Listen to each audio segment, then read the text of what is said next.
दोस्तों, स्वागत है मास्टर बोर्ड क्लासेस में। हम आपके लिए फिजिक्स का मॉडल पेपर 1 फ्रॉम प्रैक्टिकल भौतिक विज्ञान का लेके आए हुए हैं, क्लास 12 का, जिसमें आपको 70 अंक का पूर्णांक मिलेगा और 3 घंटे 15 मिनट यहाँ पे टाइम मिलेगा। आपका नोट्स दिया गया है।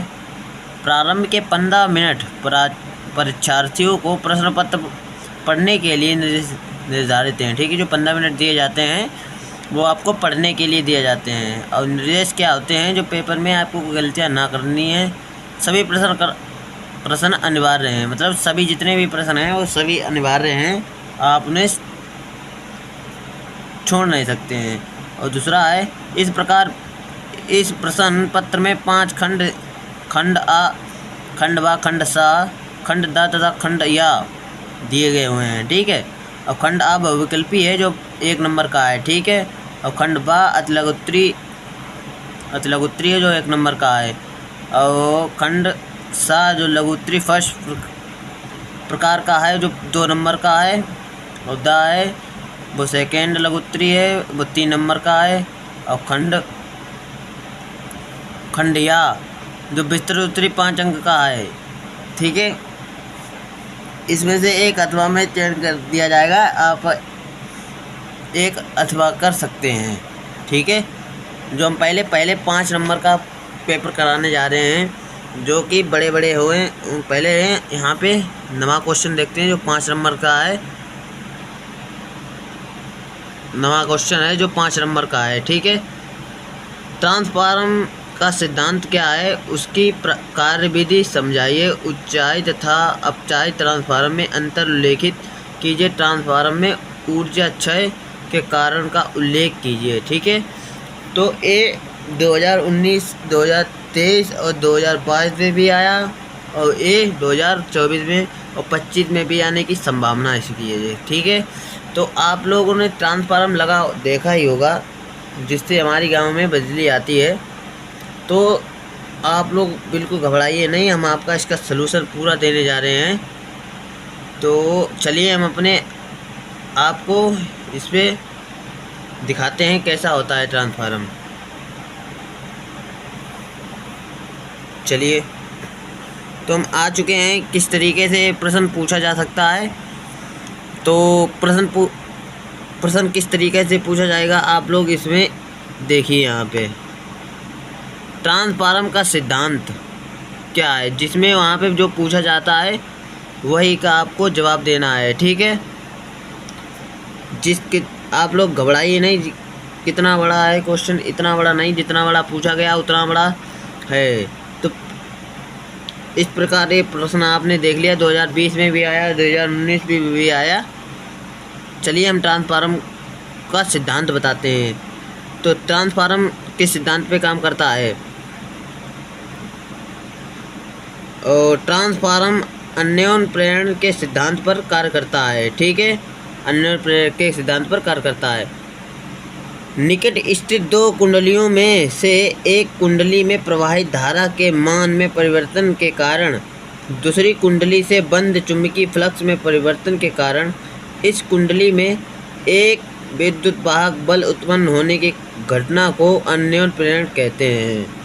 ठीक है, इसके सिद्धांत पर कार्य करता है, अन्योन्य प्रेरक के सिद्धांत पर कार्य करता है। ठीक है, अन्योन्य प्रेरण एक विद्युत वाहक बल लगा होता है, जिसे घटना को अन्योन्य प्रेरक कहते हैं। ठीक है, और किस कार्य पर ये कार्य करता है, किस कार्य पर कार्य करता है। ट्रांसफार्मर की कार्यविधि क्या होती है, ट्रांसफार्मर की कार्यविधि है, ट्रांसफार्मर की प्राथमिक कुंडली में प्रत्यावर्ती धारा प्रवाहित करने पर लोह क्रोड चुंबकित हो जाती है। धारा के प्रत्येक चक्र में क्रोड एक बार एक दिशा में तथा दूसरी बार दूसरी दिशा में चुंबकित हो जाती है। ठीक है, ये देखिए यहाँ पे क्रोड लगी हुई है, ये हमारा ट्रांसफार्मर है। ये पतली लोह क्रोड लगी हुई हैं, द्वितीय कुंडली है और प्राथमिक कुंडली है। ये हमारा ट्रांसफार्मर है, और चुंबकित लगी होती है। धारा के प्रत्येक चक्र में क्रोड एक बार एक दिशा में तथा दूसरी बार दूसरी दिशा में चुंबकित हो जाती है। क्रोड के बार बार विचुम्बकन के कारण उसे बंद चुंबकीय फ्लक्स में निरंतर परिवर्तन के कारण द्वितीय कुंडली में फ्लक्स परिवर्तन के कारण उसी आवृत्ति का प्रत्यावर्ती विद्युत वाहक बल उत्पन्न हो जाता है। ठीक है, जो विद्युत वाहक बल ये बहुत ही इम्पोर्टेंट होता है, प्रत्यावर्ती विद्युत वाहक बल। ठीक है, ये उत्पन्न हो जाता है ट्रांसफार्मर में हमारा है। और ये प्राथमिक कुंडली द्वितीय कुंडली है, ये बहुत ही इम्पोर्टेंट है, 5 नंबर में पूछा जाता है। इसका ऊंचाई विभव क्या होता है, ऊंचाई ट्रांसफार्मर क्या होता है, ऊंचाई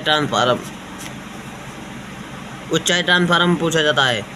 यह ट्रांसफार्मर निम्न विभव की उच्च धारा को, मतलब निम्न विभव की उच्च धारा को उच्च विभव की निम्न धारा में परिवर्तन करता है। वो मतलब यह ट्रांसफार्मर निम्न विभव की उच्च धारा को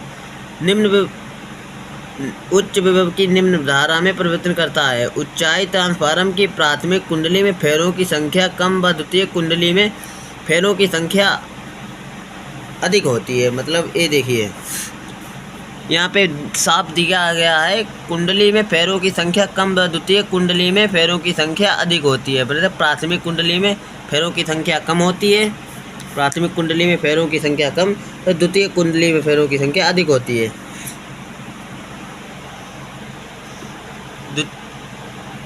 ठीक है, अब अपचायी ट्रांसफार्मर क्या होता है। यह ट्रांसफार्मर उच्च विभव की निम्न धारा को निम्न विभव की उच्च धारा में परिवर्तन करता है। मतलब ये उल्टा होता है, जिसमें निम्न विभव की उच्च धारा को परिवर्तन करता है और ये उच्च धारा को निम्न विभव में परिवर्तन करता है अपचायी। ठीक है, अपचायी ट्रांसफार्मर की प्राथमिक कुंडली में फेरों की संख्या अधिक व द्वितीय कुंडली में फेरों की संख्या कम होती है। ठीक है, यही बात है, आपने यह ट्रांसफार्मर देख लिया। अब ट्रांसफार्मर में ऊर्जा क्षय के कारण, मतलब ट्रांसफार्मर में ऊर्जा क्षय के कारण क्या है, मतलब ये कैसे नष्ट होता है, तो इसकी हानियाँ क्या हैं। ट्रांसफार्मर में निम्न कारणों से हानियाँ उच्च क्षय होती है। ताम्रिक हानि, ट्रांसफार्मर के तांबे से बनी कुंडली में धारा प्रवाह के कारण I²R शक्ति हानि ऊर्जा के रूप में होती है, उसे ताम्रिक हानि कहते हैं, जिसे मोटे तार प्रयुक्त करके कम किया जा सकता है। और दूसरा है फ्लक्स हानि, ट्रांसफार्मर की प्राथमिक एवं द्वितीय कुंडलियों में युग्मन सही न हो पाने के कारण प्राथमिक कुंडली से संबंध चुंबकीय फ्लक्स द्वितीय कुंडली से पूर्णतः संबंध नहीं हो पाता है। इस कारण होने वाली विद्युत ऊर्जा का ह्रास फ्लक्स हानि कहलाती है। ठीक है,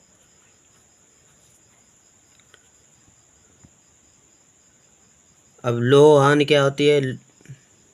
ट्रांसफार्मर की क्रोड में उत्पन्न भंवर धाराओं के कारण ऊष्मा के रूप में ऊर्जा की हानि होती है, जिसे लोह हानि कहते हैं।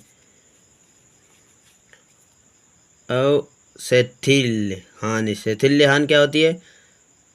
ट्रांसफार्मर की क्रोड के चुंबकन व तथा विचुंबकन की क्रिया में ऊर्जा की हानि होती है, जिसे शैथिल्य हानि कहते हैं। आप इसमें क्या हानि डाल रहे हैं, ताम्रिक हानि और फ्लक्स हानि और लोह चुंबकीय हानि डाल सकते हैं, इनकी हेडिंग है। और क्रोड के कंपन के कारण हानि, यहाँ पे एक क्वेश्चन दिया गया था, ये वाला इसी का सलूशन है। तो ट्रांसफार्मर आपने पूरा सीख चुके हैं, ये देखिए स्क्रीनशॉट ले लीजिएगा आप।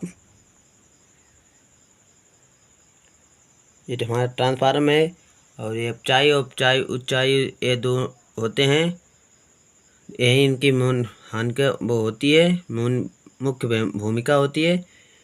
तो चैनल पे नए हैं तो चैनल को सब्सक्राइब करें, बेल आइकन दबाना ना भूलें, हम पूरा प्रैक्टिकल आपको सेट पूरा दे देंगे।